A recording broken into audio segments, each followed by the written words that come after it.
Hello and welcome. I, Aishwarya, I welcome you all to a fresh new episode of Science Monitor, our weekly update on all that is happening in the field of science and technology in and around the country. ISRO's new satellite to a machine that can measure the pace of your daily walk. We have very interesting stories in store for you today. But first, a look at the headlines. India's gift to its neighbours launches the first South Asian satellite. Large Hadron Collider gears up for discoveries of 2017. Focuses on dark matter. Stephen Hawking on artificial intelligence shares hopes and fears. Measuring the pace of walking, MIT develops a new instrument. In its greatest gift to its neighbours, India has successfully launched the first South Asian satellite. The satellite, especially designed for the SAARC countries, was launched on 5th of May with the aim of extending space cooperation and aiding the goals of sustainable development in the SAARC region. The satellite, which was announced by Honorable Shri Narendra Modi at the 2014 SAARC summit in Nepal, will provide equal access and resource facilities to all the SAARC nations.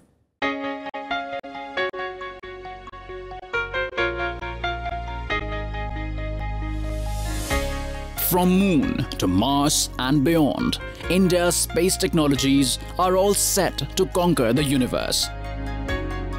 Having launched 40 satellites for 19 countries, many of them advanced nations, India has now taken a major step towards promoting space diplomacy and international space cooperation. Indian Space Research Organization, in its recent conquest, have launched the South Asia satellite on May 5th. Today is a historic day for South Asia, a day without precedence. 2 years ago, India made a promise to extend the advanced space technology for the cause of growth and prosperity of our brothers and sisters in South Asia. The satellite was launched aboard GSLV Mk2 launch vehicle from Satish Dhawan Space Center in Sriharikota. Through this satellite, built for use by countries of SAARC region, ISRO will share its technical know-how and resources in space science with the nations of the SAARC. The satellite announced by the Honorable Prime Minister Shri Narendra Modi during the 2014 SAARC summit in Nepal. The South Asia satellite weighs 2,230 kgs and is a GSAT-09 equipped with full range of applications and services in the areas of telecommunication and broadcasting applications.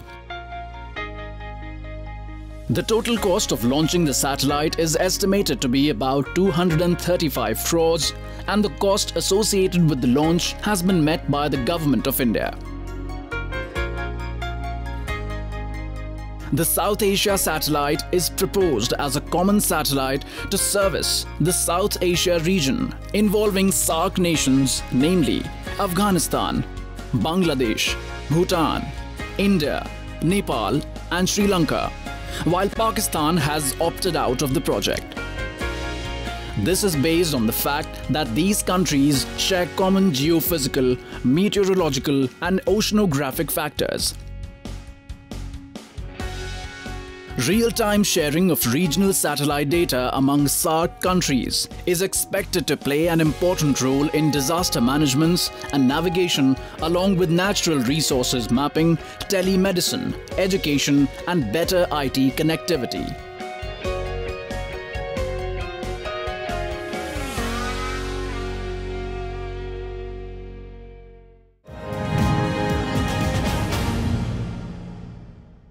Following a long 17-week break, CERN's Large Hadron Collider is back to action again. Following the breakthrough discovery of a Higgs boson particle in 2012, The collider is gearing up to extend our knowledge in the area of dark matter.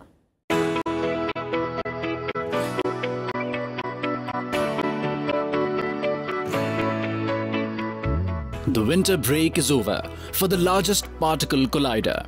Yes, following the maintenance period of 17 weeks, CERN's Large Hadron Collider is gearing up for more breakthrough discoveries.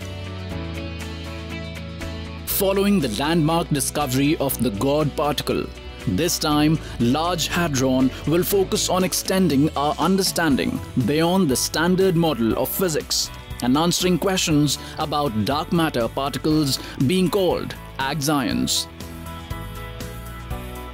Scientists are considering axions, which are very lightweight and present in the universe in very large numbers, as the candidate particles for dark matter. In addition to gravity, there might be a new force between our visible matter and dark matter, which is transmitted by a new photon-like particles, which we call dark photon or heavy photon or paraphoton. There are many different names for these particles. This experiment, it's apparatus which is about 30 meters long, and the main idea is that we search for so-called invisible decay of dark photons. And these particles could be quite light, below 1 GeV, and what is most important, that these particles could be searched for at low energy experiment, with fixed target experiment. Gearing up for the new studies, scientists replaced a superconducting magnet in the collider and have installed a new beam dump in the super proton synchrotron. Researchers have also examined the machines in the chain and have conducted a massive cable removal campaign. These upgrades are expected to push the collider to a higher luminosity, allowing researchers to gather more data.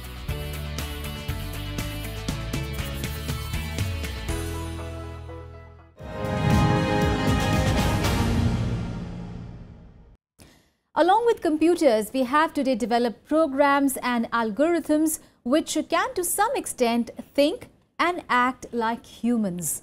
Humans are largely becoming dependent on this artificial intelligence to accomplish many small and big tasks. But while artificial intelligence has made life easy to some extent, it is not devoid of harmful setbacks. Renowned physicist Stephen Hawking recently shared his hopes and fears regarding artificial intelligence. Let us see what his worries are.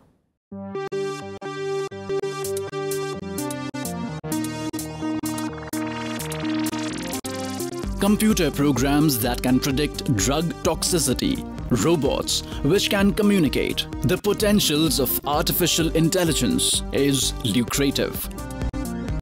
In the digital world, artificial intelligence refers to the development of intelligent computer systems able to perform tasks normally requiring human intelligence. This includes activities such as visual identification, speech recognition, decision-making, translation between languages, etc.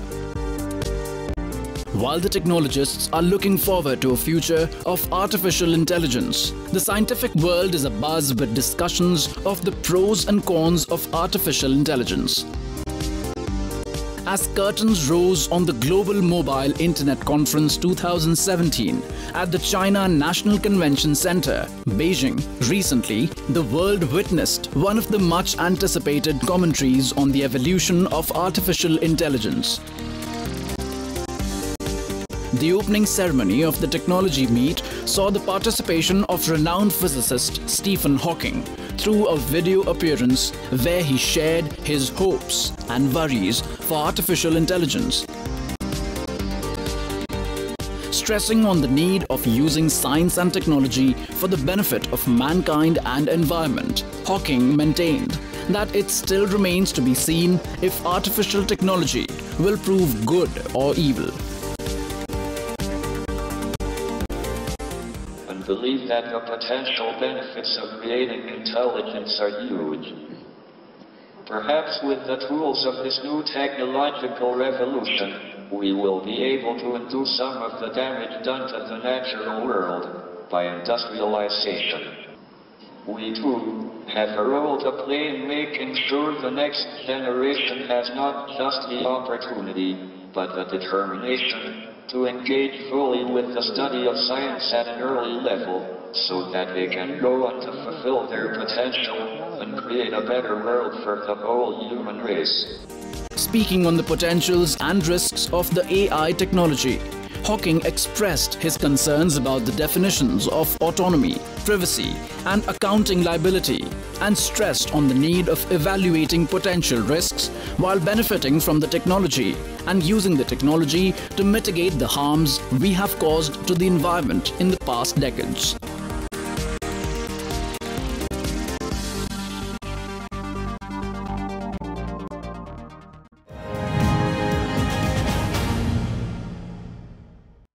And now it is time to take a very short break. We'll be right back. Keep watching Science Monitor.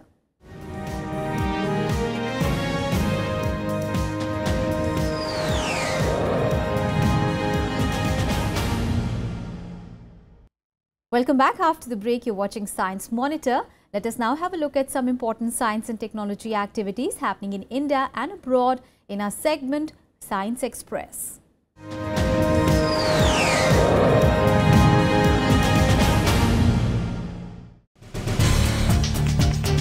Evidence seems to be piling up that we may not be the only living planet in the universe. Though no life has been found so far, NASA researchers have found a planetary system remarkably similar to our solar system.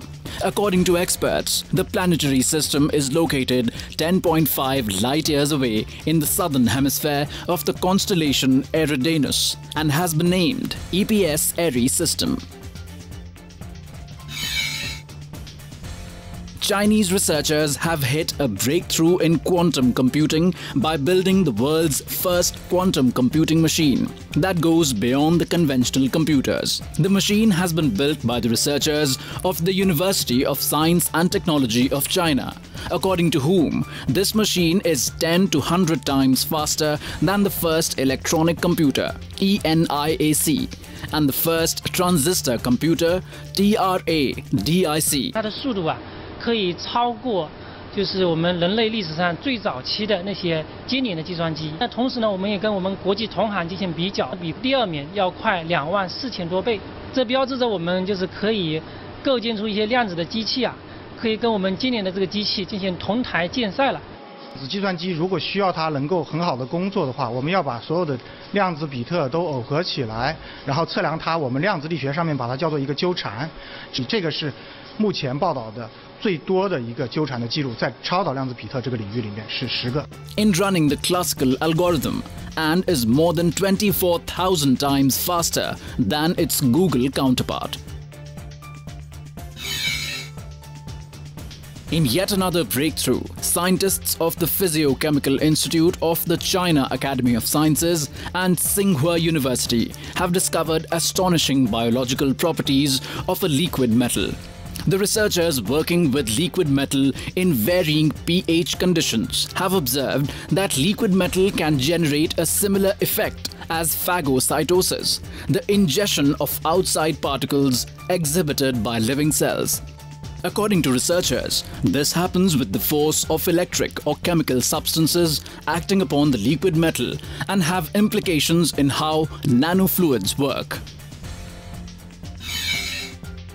While last week we saw how researchers have unearthed fossils which proposed that humans reached the Americas 130,000 years earlier than previously thought, there has been a lot of skepticism in this context. While skeptics propose that the fossils discovered at the freeway construction site might have been broken recently by heavy construction equipment rather than by ancient humans.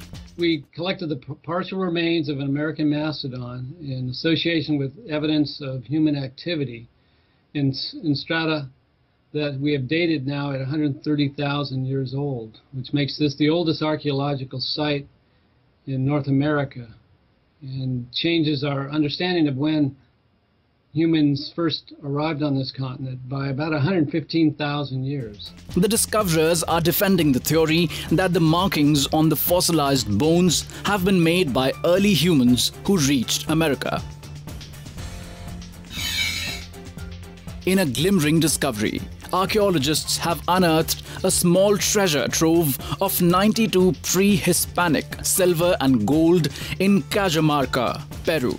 The discovery includes miniature ornaments, including bows and arrows, pots and masts, adorned in silver and gold and dating back to a pre-Incan period between 700 and 1200 AD. The unearthed objects also includes a small crown made from a single sheet of gold which might have been used in the funeral of a child of social importance or a sacrifice. The object is likely to shed new light on the pre-Incan culture.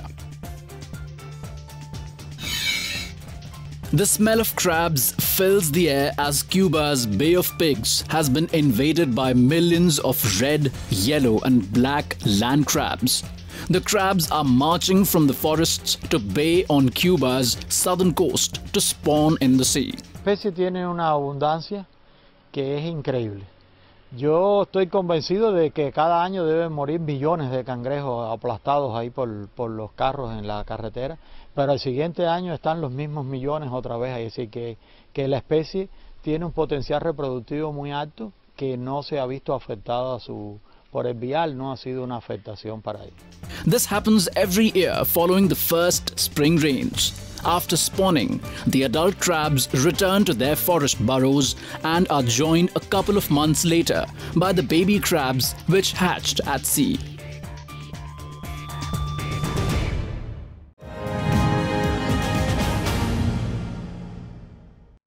A daily walk has been deemed a must for good health, especially to prevent lifestyle disorders such as obesity and heart attacks. But it is difficult to assess how much one has walked or should walk in a day. Now, along these lines, researchers of MIT have developed a novel wireless device which will now record the pace of your walking. Wondering how? Let us see this report.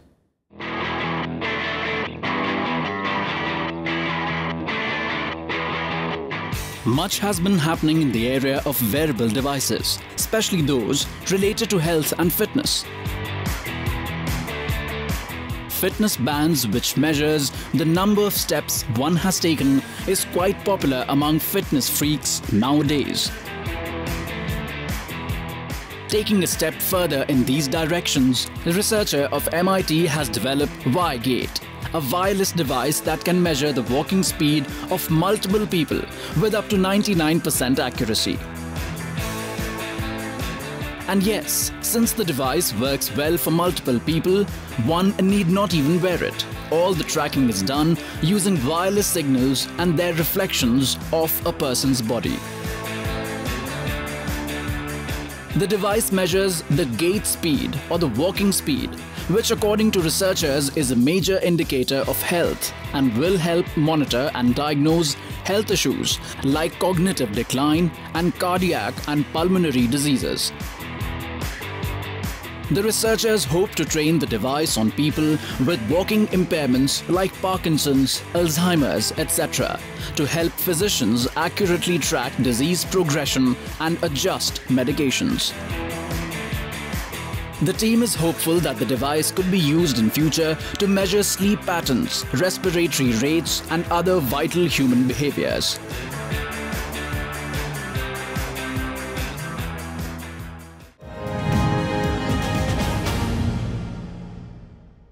Well, that is all for this episode of Science Monitor. We'll be back with fresh news stories on science and technology again next week. But before we go, here are some fascinating glimpses of space. Take a look as we take your leave. Thanks for watching.